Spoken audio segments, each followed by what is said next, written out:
Hello, my name is James Whittaker, and I'd like to ask you to remove all the ferrous objects from about your person before I welcome you to the second episode of Season 2 of Conditional 1, my occasional podcast that focuses on all aspects of MRI safety. MRI Safety Week, as most people listening to this podcast will know, is an annual event held during the last week of July to promote awareness, education and best practices around safety in MRI.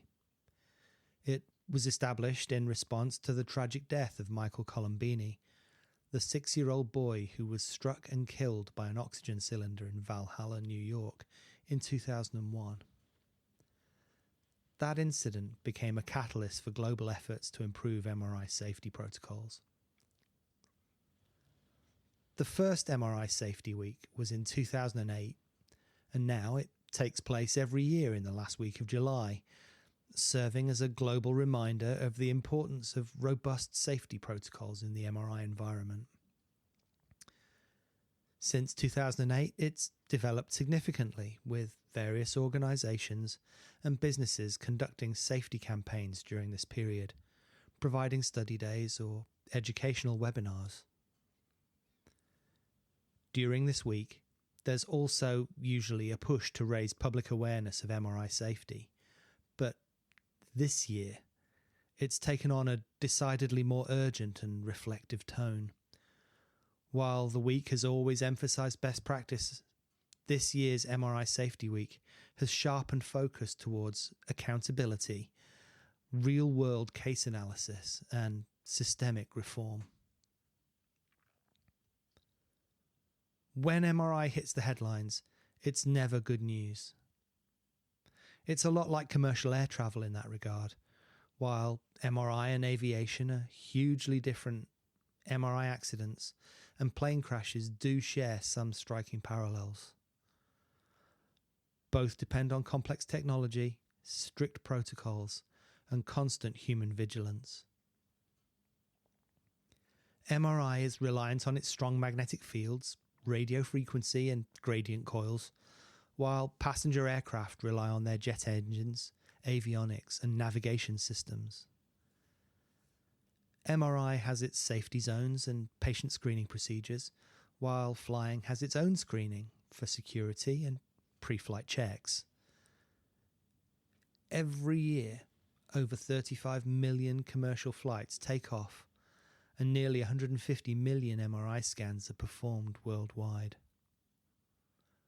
When it goes as it should, no one hears about it, because the expectation is that everything will go as planned. But, just as with plane crashes, MRI accidents draw the attention not just of the medical community, but also the wider population. First, the media focuses on the victims, with very good reason. Then their eyes turn to the other people involved. What went wrong? Who made a mistake? Was it pilot error? Before the details come out, there is often an assumption of human error. Why? Because in the minds of most people, flying in a jumbo jet or having an MRI is safe. And for something terrible like this to have happened, someone must have done something. And they have a point, but then the finger points at a person, an individual. Assuming the system is safe means that we drill down into the specifics of the situation, looking for user error, rather than stepping back and looking for potential cracks in the foundation of the system as a whole. But why am I talking about this now? Well, for one thing, MRI Safety Week was just last week, but much more importantly, the shockwaves of another avoidable MRI death are rippling outwards in the news and social media. When patients ask you multiple times a day if you've heard about an event, you can be pretty sure that even those who don't mention it are aware of it. Often, though, the details are lost and the poor person at the epicenter of the tragedy loses definition and eventually becomes a statistic. So today I'm going to tell you the story of a man.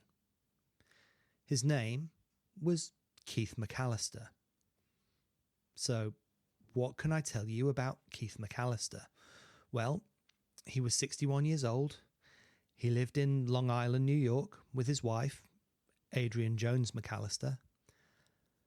USA Today describes Keith as a husband, father, stepfather, and grandfather. I don't know what he did for a living, but I did read that he was living on a fixed income from Social Security. As a non-American, I'm not sure if that means he was retired or unemployed. However, one thing I do know, mainly because of its relevance to the event, was that he was an enthusiastic weightlifter. Not quite 2 weeks ago, on Wednesday, the 16th of July, 2025, Keith accompanied his wife, Adrienne, to Westbury in Nassau County, New York, for an MRI scan on her knee. From all accounts, it appears that Adrienne's MRI was uneventful, and the issues only arose at the end of her scan when she struggled to get up from the MRI bed. Allegedly, Adrienne called for Keith to help her up, and so his entry into Zone 4 was unauthorised. However, Adrienne refutes that, stating that she asked the technologist who performed her scan to bring him into the room to help her up, and so his entry was sanctioned. Either way, it's reasonable to surmise that he was there already, somewhere in Zone 3. The MRI staff should have been aware of his presence, and to get there, he should have completed an MRI Safety screening process of some kind. While patient screening is often quite complex, the procedure for a family member or support person can be quite nebulous by comparison. What we can be certain of is that Keith entered the MRI scan room to assist his wife, and then tragedy struck. Keith was wearing a metal chain around his neck, and as he entered the fringe field, this chain was attracted to the scanner, first dragging and then pinning Keith to it. When I first heard about this incident, I was confused because, to me, a chain around the neck implies jewellery, and that in turn implies precious and almost certainly non-ferrous metals. As someone who rarely picks up anything heavier than a head coil, I wasn't aware of the existence of weighted chains for weight training. These chains are often made of stainless steel or alloys due to their strength and, well, weight. However, I have encountered wrist and ankle weights, meaning I have had to ask patients and their support people to remove them in the past. I'm also aware of at least one incident of an MRI scanner being damaged by these weights. Although that was because they split on impact and the iron sand contained within destroyed the homogeneity of the field. For anyone listening that hasn't already and wants to learn more about missile effects and the translation of ferrous objects, please refer to Season 1, Episode 5, Lost in Translation, where I discussed it. From reports, Keith was pinned to the scanner for almost an hour by the chain wrapped around his neck. It isn't stated anywhere that I've found what model of MRI scanner was being used, but I have read online discussions asking why the magnet wasn't quenched when it was obvious that Keith was in distress and couldn't be extricated. However, the magnet was described as an open scanner, and a number of these are permanent magnets that don't contain any cryogen to be quenched. These magnets are often of lower field strength, but I've seen Keith's chain described as being 9 kilos or 20 pounds in weight, which would be sufficient, I'm sure, to force him towards the magnet, especially if taken unawares. Emergency services were called, and after being extricated from the magnet, Keith was transported by ambulance to a local hospital. Reports state that Keith suffered 2 cardiac arrests during this period.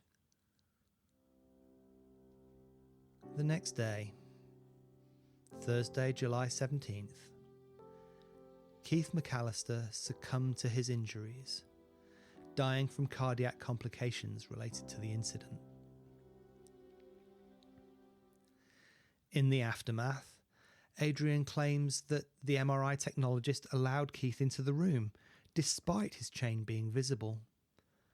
According to their stepdaughter, Samantha Bodden, Keith had worn the chain on previous visits to the same site, and the technologist hadn't warned him about the dangers of metal near the MRI.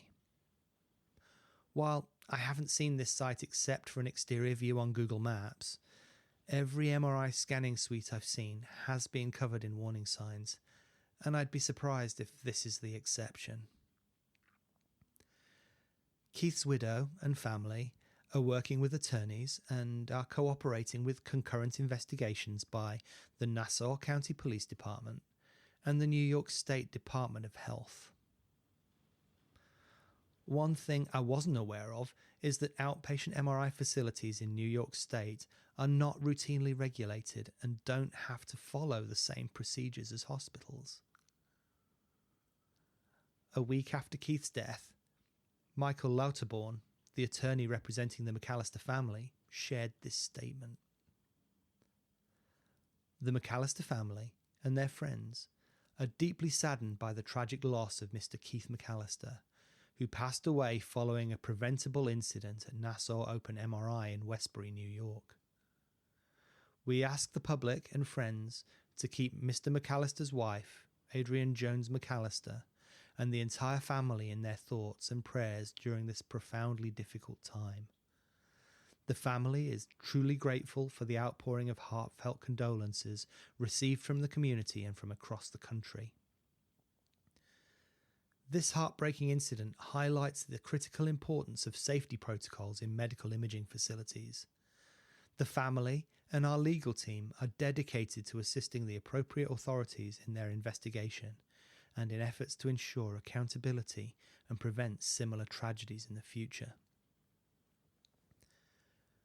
As you can imagine, this case has drawn international attention, and the GoFundMe campaign organised by Keith's stepdaughter Samantha has already raised over $11,000 to assist with funeral expenses.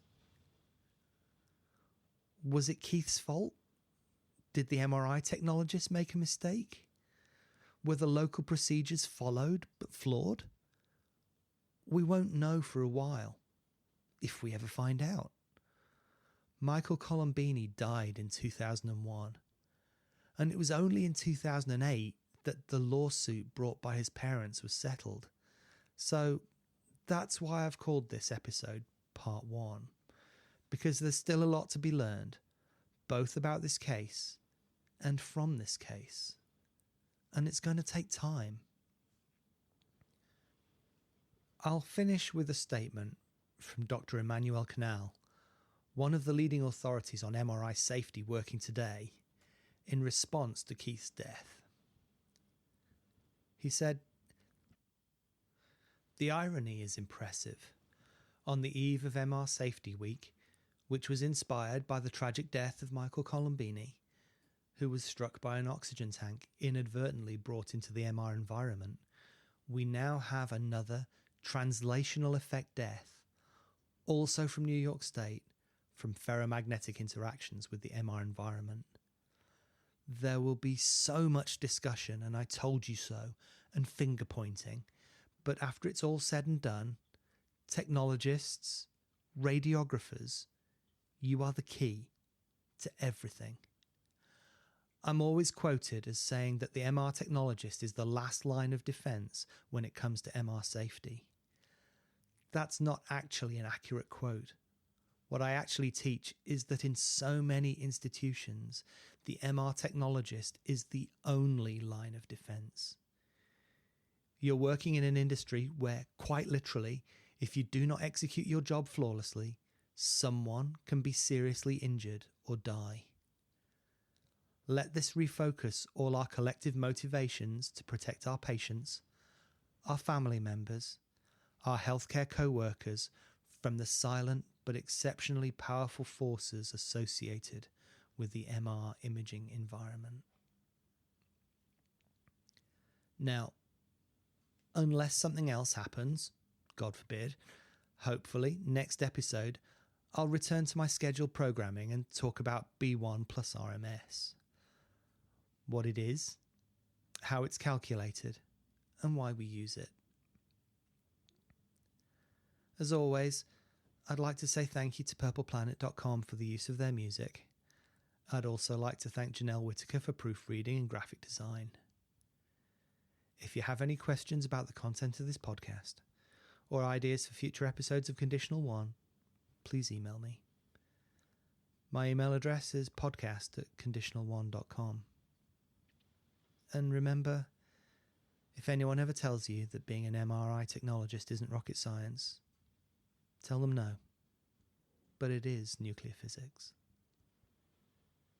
Stay safe.